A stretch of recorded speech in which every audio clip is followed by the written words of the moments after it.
ಕಸ ವಿಲೇವಾರಿ ಘಟಕದಿಂದ ಹೊರಬರುವ ಕೆಟ್ಟ ವಾಸನೆ ಹಾಗೂ ಹೊಗೆಯಿಂದ ಜನಜೀವನ ಅಸ್ತವ್ಯಸ್ತವಾಗಿದೆ. ಕೂಡಲೇ ಘಟಕ ಸ್ಥಳಾಂತರಿಸುವಂತೆ ಜನರ ಆಕ್ರೋಶ ವ್ಯಕ್ತಪಡಿಸಿದರು. ಶಿಡ್ಲಘಟ್ಟ ತಾಲೂಕಿನ ಇತ್ತಲಹಳ್ಳಿ ಗೇಟ್ ಬಳಿ ಇರುವ ಕಸ ವಿಲೇವಾರಿ ಘಟಕ ಸ್ಥಳಾಂತರಕ್ಕೆ ಕಳೆದ 10 ವರ್ಷಗಳಿಂದ ಮನವಿ ಸಲ್ಲಿಸಿದರೂ ನೋ ಯೂಸ್. ಕೂಡಲೇ ನಮ್ಮ ಸಮಸ್ಯೆ ಬಗೆಹರಿಸಿ ಎಂದು ಗ್ರಾಮಸ್ಥರು ರಸ್ತೆಗಿಳಿದು ಹೋರಾಟಕ್ಕೆ ಮುಂದಾದರು. ನಗರಸಭೆ ಪೌರಾಯುಕ್ತೆ ಜಿ ಅಮೃತಗೌಡಗೆ ಮುತ್ತಿಗೆ ಹಾಕಿ ಕಸ ವಿಲೇವಾರಿ ವಾಹನಗಳನ್ನು ರಸ್ತೆಯಲ್ಲೇ ತಡೆ ಹಿಡಿದು ಆಕ್ರೋಶ ವ್ಯಕ್ತಪಡಿಸಿದರು. ಇಡೀ ಗ್ರಾಮ ರೇಷ್ಮೆ ಬೆಳೆದು ಜೀವನ ಸಾಗಿಸುತ್ತಿತ್ತು. ಇದೀಗ ಕಸ ವಿಲೇವಾರಿ ಘಟಕದಿಂದ ಹೊರಬರುವ ಹೊಗೆಯಿಂದ ರೇಷ್ಮೆ ಬೆಳೆಯಲು ಸಾಧ್ಯವಾಗುತ್ತಿಲ್ಲ. ಕೆಟ್ಟ ಹೊಗೆಯಿಂದ ಸಾರ್ವಜನಿಕರು ಅಸ್ತಮಾ ಕಾಯಿಲೆಯಿಂದ ಹರಡುತ್ತಿದೆ ಎಂದು ಕಿಡಿಕಾರಿದರು.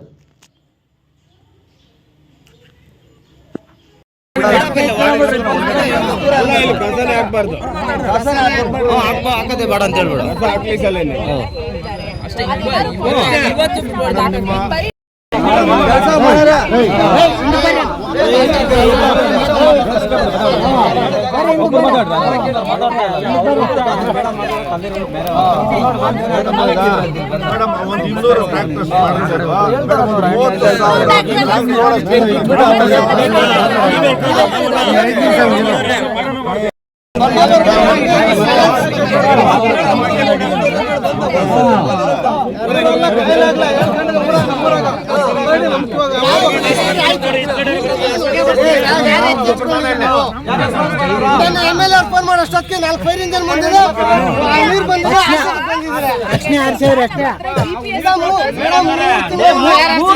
ಹೇಳ್ಬೇಡಪ್ಪ. 10 ವರ್ಷದಿಂದನೂ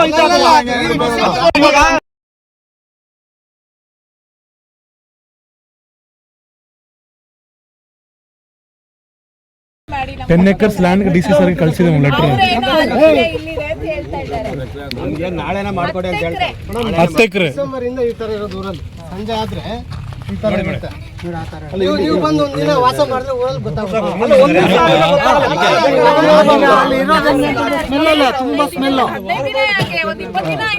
ಲೆಟರ್ ಕೊಟ್ಟೆ ಮ್ಯಾಮ್, 1.5 ತಿಂಗಳು ತಮಗೆ ನಾವು ನಿರಂತರವಾಗಿ ಹೇಳ್ತಾನೆ ಇದ್ವಿ. ಎಷ್ಟು ಹೊಗೆ ಗಾಳಿ ಬರ್ತಾ ಇಲ್ಲ, ಒಂದೇ ಎಷ್ಟು ಭಯಂಕರ ಸರ್. ಕೇಳಿಲ್ಲ, ನಾವು ಅದಕ್ಕಂತಾನೆ ಈ ಗಾಡಿ ಚಿಕ್ಕಬಳ್ಳಾಪುರಕ್ಕೆ ಹೋಗೋದನ್ನ ಫೋರ್ಸ್ ಮಾಡಿ ನಾವು ಇಲ್ಲಿ ತರಿಸಿದ್ದು, ಬೇಗ ಪ್ರೊಸೆಸ್ ಮಾಡಕ್ಕೆ. ಮ್ಯಾಮ್ ಆಲ್ಮೋಸ್ಟ್ 85% ಲೆಗಸಿ ಎಲ್ಲ ಖಾಲಿ ಆಗಿದೆ. 15% ಅದು ಎಲ್ಲ ಬೂದಿ ನಮಗೆ ಸ್ಥಳಾಂತರ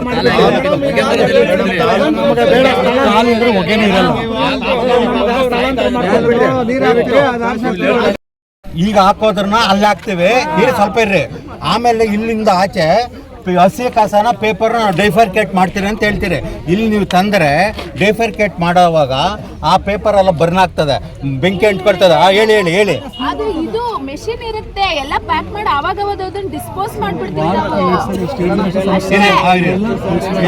ಪ್ಲಾಸ್ಟಿಕ್ ಎಲ್ಲ ಹೇಳ್ತಾರೆ. ಒಂದು ವೇಳೆ ಅದೇನಾಗ್ತಿರ್ ಮತ್ತೆ ತೊಂದರೆ ಆದ್ರೆ ಅದು ಆ ಥರ ಮಾಡಲ್ಲ, ನೀಟಾಗಿ ಪ್ಯಾಕ್ ಮಾಡಿ. ಅಲ್ಲಲ್ಲ, ಈ ಕೆಲಸನ ನೀವು ಅಲ್ಲಿಗೆ ಮಿಷಿನರಿ ಅಲ್ಲಲ್ಲ, ಅದೆಲ್ಲ ಶೆಡ್ ಒಳಗಡೆ ಆಗುತ್ತೆ, ಹೊರಗಡೆನೆ ಬರಲ್ವಲ್ಲ.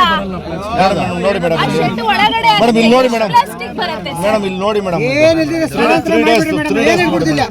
ಡೇಸ್ ಇದು 3 ಡೇಸ್ ನೋಡಿ ಮೇಡಮ್.